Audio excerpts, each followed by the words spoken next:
friends, and welcome back to Ghouls Night In, the spooky chat show with your best ghoul friends. I'm Penny Snark. And I'm Midge Munster. And Midge, you know that like many of our listeners, was a child who was interested in weird I do know you stuff. were a child. I was a child, as many of us were, Midge. Many of us were. Yeah, I've heard that about you. Yes. But I was always fascinated by weird stuff, unexplained mysteries, and there were a lot of things that I was concerned about that I feel like have kind of faded out of the public consciousness. Uh, Sure. and today we're going to explore one of those and take a little tropical vacation to the Bermuda Triangle. Yeah, buddy. Yeah, I've buddy. been I've been waiting for this one. Truly. I feel like you never hear about the Bermuda Triangle anymore, Midge. I don't think we hear nearly enough about it. It's kind of like quicksand. Like it's one of those things you thought Exactly. was going to be a lot Yes. bigger problem Yeah, that it you were turned out like, to be. ooh, Oh, gotta avoid that. right? It does not turn up that much in your in your No. adult life. No. Yeah, because I definitely remember hearing about the Bermuda Triangle, watching Unsolved Mysteries, one of my Sure. all-time faves. We do have an episode about that show if anyone is new and has missed it. Also, the '90s Addams Family movie. Ah, yeah, with Features a Fester. little subplot. Yep, Fester is back, was lost in the Bermuda Triangle. And I Yeah. felt like I remembered that 13 Ghosts of Scooby Doo had something about the Bermuda Triangle, but apparently that was just a memory hole, and that is not actually the case. Okay, no, but I have a I thought there is a There, Scooby Doo Bermuda Triangle there situation. is. Okay, Yes, okay. I misattributed it Ah, to je comprends. Okay. 13 Ghosts. But yes, don't worry. Scoober Doo will also make an appearance in this episode. Perfect. Just making sure I wasn't going to stick around if he wasn't. Midge is like, give me Scooby or give me Or give death. me nothing. Yeah. So, if anyone is unfamiliar, just kind of with this general concept, the Bermuda Triangle refers to an area of the Atlantic Ocean that is rumored to be beset by mysterious forces that can do everything from making compasses and equipment behave oddly, all the way up to making ships and planes disappear without a trace. Bum, It bum, is bum. wah, wah, wah. Most often, this is defined as a triangle between the island of Bermuda, Miami, Florida, and then down to Puerto Rico. But this is not actually an official geographic distinction. And over the years, people kind of change their minds and are like, oh, maybe it goes up as far north as like Chesapeake Bay, or like maybe it goes further down here. So it's a little dubious, I will say. There's a lot of being like, maybe this mysterious shipwreck I can just kind of shove into this triangle I'll deal just push this triangle a little this way. Yeah. a little further. You know, So I'm yeah. realizing in this moment that I have been in the Bermuda Triangle. Oh, and returned And unscathed. yeah, so I'm not saying I'm a big deal, but I did Did survive my survive the time Bermuda on a ship in the Triangle. Bermuda Triangle. There you So, go. There you go. So I am interested to hear your instinct on this, Midge, because this was surprising to me. mhm. So I will tell you that like there's evidence, quote, from further back in history that gets pulled into this. But when do you think this concept of this cursed triangle kind of came into being? Ooh, um, I mean, I guess I'm thinking like when did seafaring become a big deal? Which is like a lot of the time. I'd say maybe like the late 1700s, early 1800s. Yeah, Midge, this Bermuda Triangle came up in mid-century America. Classic. Classic.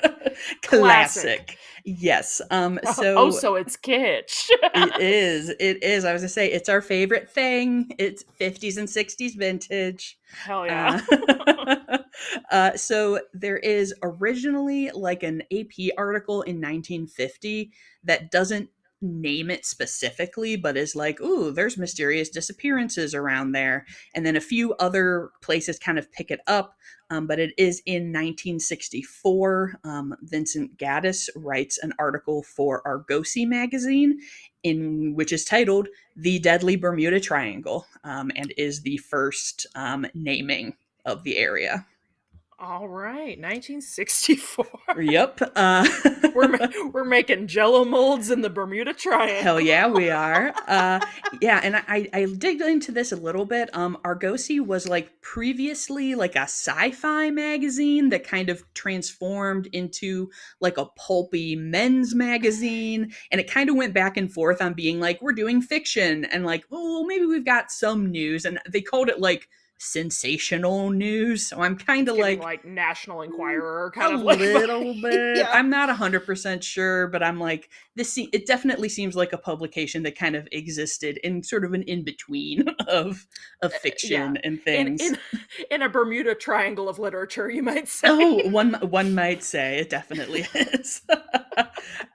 So this guy is the one who kind of establishes the official lore. He does go ahead and write a book about it. And then in the Oh. 60s and 70s, it really gets like taken up by more writers. People start coming up with their own thoughts and theories about it, and it really becomes a part of our urban legend and pop culture lore. Uh, Mm. but you are correct, Midge, that the advent of sailing does play in here, Okay. because the concept of the Bermuda Triangle may be new, but Bermuda does actually have a spooky history that goes much further back. Uh, Okay. so Bermuda was discovered in the 1500s by Spanish explorer Juan de Bermudez. And for once, this is actually discovered not in quotes, because there was Oh, not there's an no people indigenous there. population who lived there. Oh, hell yeah. So Okay. there you go. But they actually were like, we're not going to colonize this. This does not seem like a great place to live. And it was known by sailors as the Isle of Devils. Oh, And well. so they credit this in most articles to the shrieking of a bird. So it's called the Bermuda petrel now, and it is also known as a cahao, which is basically what it sounds like. Like it's Mm. like a little like cahao, cahao. That's my bird impersonation for this You nailed that, episode. yeah. Thank you, thank I you, know I know a lot of cahows, and let me say that thank you. was spot on. I did go track down because I was like, I got to hear this bird. So I'm like on YouTube, and there's like a Bermuda cahao cam that you can watch. And I, of course, was like, I can't be watching all this cahao Oh footage. my So I god. went to they've got a YouTube Shorts highlights. So I went in there to hear some of these bird noises, and it is pretty spooky. That is the Also, most deeply neurodivergent thing I've ever heard. Midge, I couldn't be on here telling you about I sailors couldn't being just terrified by the eerie sound of the cahao without knowing what it sounded like. I couldn't describe it without aptly knowing how to make the bird sound. Exactly. Oh my god. Ugh, That was funny. truly. This is just my life. I'm like sitting here being like, I gotta look up these bird sounds. Gotta find out what that bird sounds Gotta like, or find else out I'll that die. bird. Also, at some point, I think like from ships like passing by, wild pigs were introduced into the Mm, area. Pigs also known for making lots of unpleasant like scream type noises. yeah, Um, classically. Classically, and perhaps most importantly, there are a bunch of dangerous reefs around Bermuda. It is like Mm, apparently one of the most northern places that you can find coral reefs. So it's just kind of a dangerous place. There are a lot of obstacles around there. So it was known. So I think obviously some of the mid century excitement kind of relates to that kind of long time lore of this being sort of a strange and mysterious place. makes sense. Lots of bad sounds and shipwrecks. Yes. As you say, a terrible place for the neurodivergent. There's bad Yeah. sounds all over, all over. Sonically rotted. Is that the. Yes. Yeah. So the Bermuda Triangle is kind of officially accused of causing the disappearance of 50 ships and 20 airplanes. Um, Allegedly. allegedly. I am going to talk about some of the most famous and notable occurrences. I am going to do this quick and dirty, as is our wont on this show.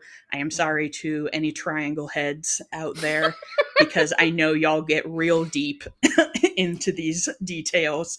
But we're just introducing you. We're dipping our toes in, and you can definitely research some more. So, Flight 19 is generally credited as the thing that kind of sparked off this mid century interest in disappearances in this area, because this was in 1945. There were a group of five Navy bombers that were flying a training flight off the coast of Florida and all disappeared, with 14 crew aboard. And then the rescue ship with 13 people that went looking for them also disappeared. Womp womp. Wah, wah, wah, wah. And this is where I have my Scooby Doo memory may have been false, but there is a Scooby Doo movie that features the Bermuda Triangle that they mentioned Flight 19 in. That is Scooby Doo Pirates Ahoy. Uh, yep. So Yeah. it is the pirate one. I'm not Me. sure if I saw this, maybe on the side, but it sounds like you are more familiar with this one, Midge. Well, yeah, me and my pirate special interests. That's Yes.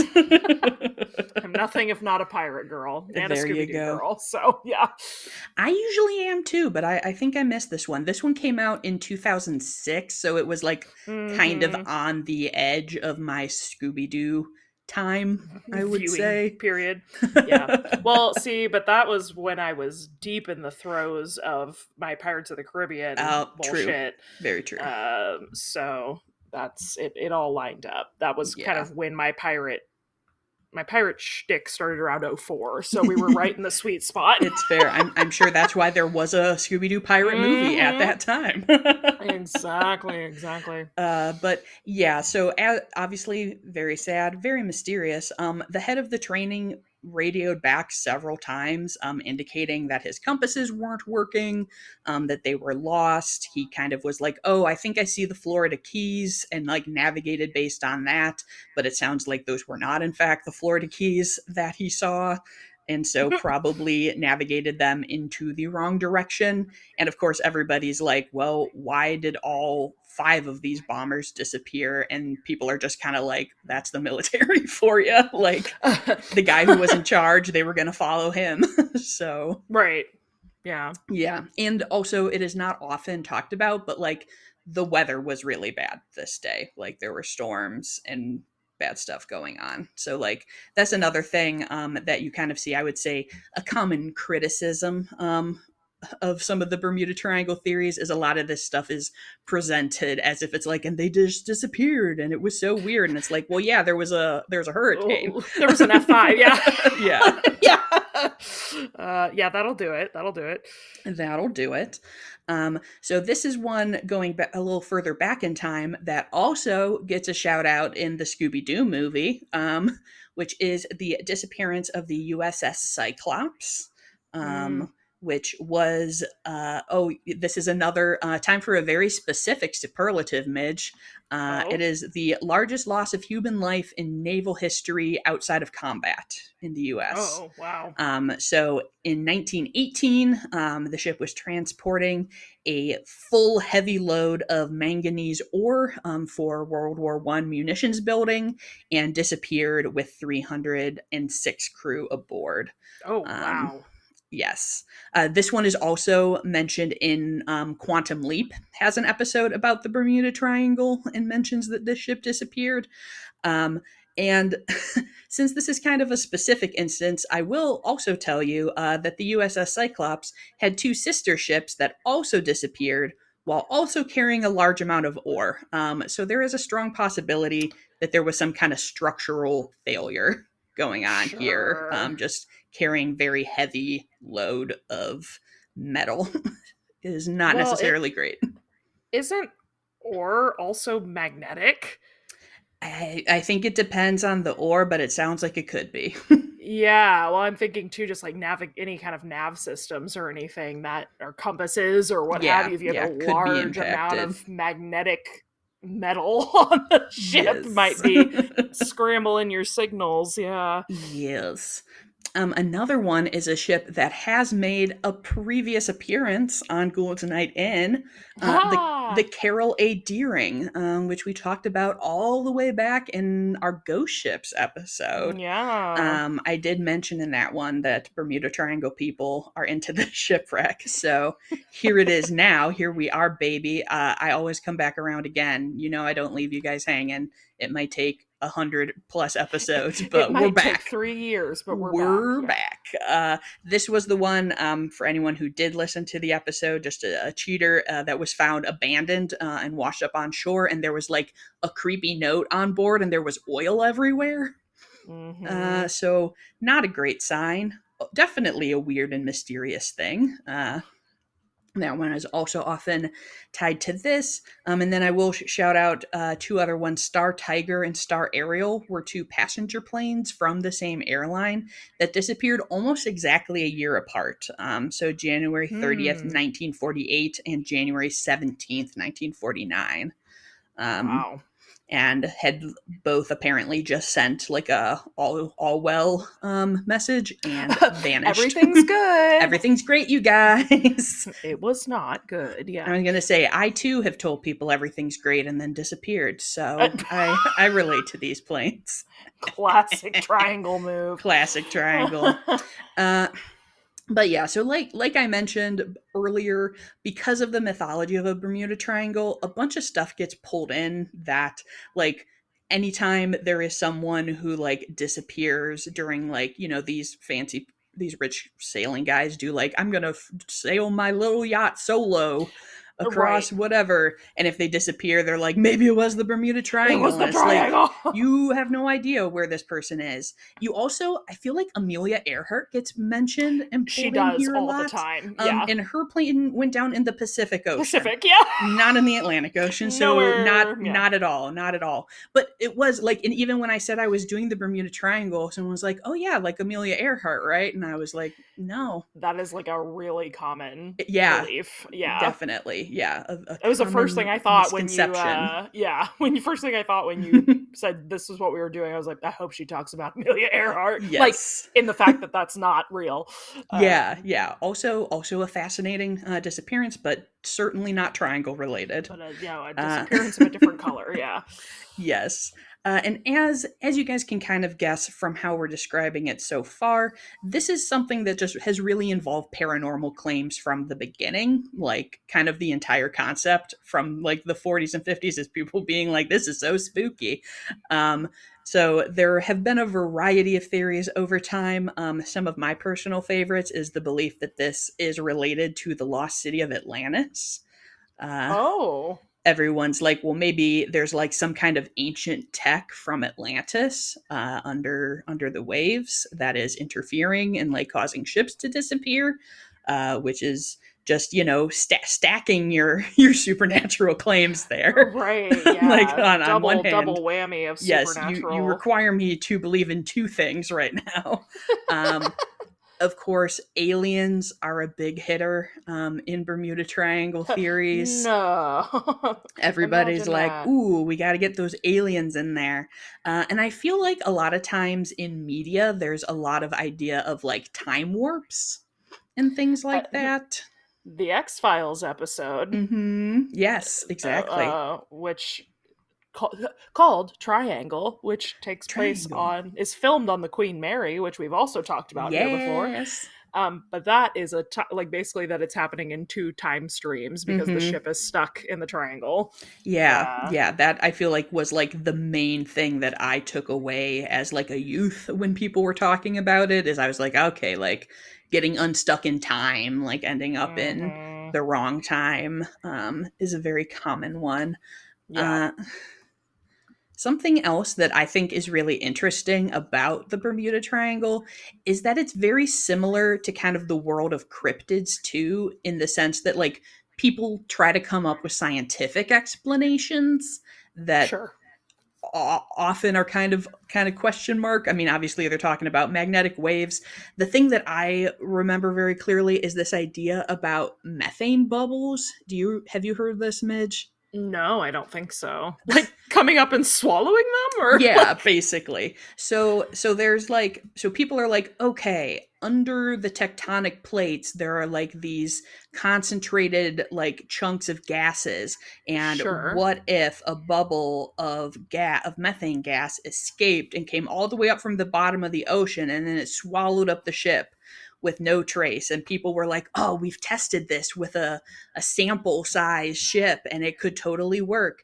But then people are also like, there is no evidence that there have been methane bubbles that leaked out of tectonic plates in the last 15,000 years. Yeah, also how what? Like Yeah. But what would the bubble the is the idea that the bubble would pull the ship under the water? yeah, I think the idea is that And how it's like a really big bubble. It's like a bubble that's as big as a ship. So when it reaches the surface, how you is it just getting the drop in planes? there, I think is the plan. The point is people are like, "Oh, well, let's come up with scientific Yeah. reasons why this happened." But that also presupposes the belief that there is something to explain. Right, right, Because right. according to the Weather Service and the Coast Guard and all investigations, this area is just not more dangerous than any other highly trafficked area of I the was literally ocean. gonna ask if there was any like statistics about shipwrecks in this area versus just everywhere in the water. Right. Yeah. So hilariously, the thing that I think really needs to be the nail in the coffin for a lot of this, is that a major insurance company out of Britain was like, yeah, so we don't require you to get more insurance to travel the Bermuda Triangle because we have no statistical evidence that it is more dangerous. And I'm like, well, Yeah. if capitalism isn't on it, then there's Then no nothing one going on is. here. There's not really anything, because unfortunately, the most likely answers are just all the normal things about why the ocean is scary and dangerous. Right, it's just like it is water and it is scary. Yeah, and like Yeah. in this area, because of, whatever tropical weather patterns, they can get sudden storms. They can get water spouts in this area when like a tornado Mhm. picks up water and it just shoots up. Apparently, there's a thing called rogue waves, where like because of waves like smashing into each other, it makes them all the bigger, and they can get like 100-foot tall waves. So Sure. that could Just certainly like take massively down, capsize. Yeah. yeah, a boat, or even like a low flying plane could get caught up Mhm. in that. So I'm like, yeah, I mean, the ocean is terrifying. Not a big, I'm not a fan, as we know. So I'm like, agreed, scary, but just for regular ocean reasons, and probably not for any other specific purposes. Yeah, just for that like water is incredibly powerful. We underestimate it constantly. Yes, exactly. And as we have learned, in some of my previous episodes, the world is just rife with maritime disaster. It is. So That's there are true. definitely lots of tragic and or mysterious maritime disasters that happen in this area, but probably they are just the same as tragic disasters that happen anytime you're on a boat. Well, when I was in the triangle, I did get like a weird water parasite and had No. I was violently ill on a boat in the middle of the Bermuda Triangle. So, maybe it is scary. Maybe that was an alien parasite, Mitch. I bet it was. Or maybe methane gas came Oh up and yeah, went like probably. in my body. Yes. That bubble, it just popped out of the ocean and you breathed it all in. Mm-mm, Mhm. Yeah. mm-mm. No, it's like that episode of X-Files. It snuck up my butt. You gotta be careful. You gotta watch out for those methane butt bubbles. Yes, truly. Uh, well, that is my little trip to the Bermuda Triangle. The thing that was most interesting to me was that it was not like named until 1964, and Yeah, like yeah. I was definitely like, oh well, this has to be from at least like same as you thought, like the 1700s or something. Well, So and it just seems like by the 60s we would have had the technology to better understand losing things in that area. Yeah, and I So mean, like I think it we just seems we like the kind of do, lore but from like yeah, a time where we couldn't track things and be like, we truly. don't know, they just disappeared. Who's to say? We just don't Yeah. know. But yeah, and I mean, it is definitely, I feel like, less talked about today. But when I was researching it, I did definitely see like little posts come up that are just like the mystery of the Bermuda Triangle, blah blah blah. And I mean, as always, people love an interesting story more than they love a boring fact. Truly, yeah, Except yeah, for me, I love boring facts. yeah. Check out And Penny's also new bird podcast. sounds. I love boring facts with Penny Snart. Well, thank you all for joining us on our adventure today. Would love to hear what you think, if you have been in the Bermuda Triangle, if you have been beset by methane butt bubbles. Uh, let us know what's going If on. you survived, let us know. If you Yeah, if you didn't, didn't, let us also know let us that know. too. I've got my Ouija board standing by. And if you would like to let us know how you like the show, you can always leave us a review. We accept those on Apple Podcasts, of course. You can leave comments on Spotify or send us a little DM to our Instagram. And I believe Midge has one to read today. Yeah, we got a DM from Cake Wizard 99, which, Ooh, first of all, good can name. I have some cake, please? And they said, I love this spooky chat show. It always makes me laugh. I live in a country where Halloween is sadly mostly restricted to October, so in listening, I feel I have found my spooky kin. I particularly enjoyed the episode on practical magic. 5 stars from Amy in Northern Ireland. Hell yeah, Ooh, Northern yay! Ireland. Thank you, Amy, for Thank your you, review. friend. Yes, and if you are looking for us on Instagram, we are at Ghouls Night in Pod, and you can also join the conversation with all the other ghouls on our Ghouls Night in Discord, where we hang out and chit chat and have a good time. If Indeed. you are, yes, we also, if in case anyone is curious, we do post the episode title the day before, and folks guess what it is going to be about, which is Yeah, a very hoot. fun. Very fun. Very enjoyable. So if you are looking for myself, you can find me at Penny Snark. And you can find me all over the web at Midge Munster. And until next time, good.